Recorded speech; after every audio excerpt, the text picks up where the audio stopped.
बोलिए कि पुरुष भगवान की जय।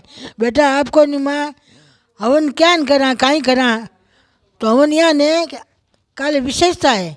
एकादशी आगी खड़तीला एकादशी हवन तो जरूर करजो पर खड़तीला एकादशी ने कहीं ना ये मैं कपास रही हूँ। कपास में रुई में निकल नहीं कपास रही हूँ। गोबरी में કર્યા करे मैं गोबरी में कोई नहीं करी बेटा माँ लाई जी कोई गोबरी चाहिए ना इरमान कहीं कि जो तिल घी और शक्कर रड़ा माने कपास गाल दीजो कपास इरमान गाल इरी अवती दीजो काले विशेषता है कपास की अवती लागेला और गाय की गोबरी लागेला। गाय की गोबरी नहीं बस कोई बात कोई नहीं कपास ही जरूर लागेला।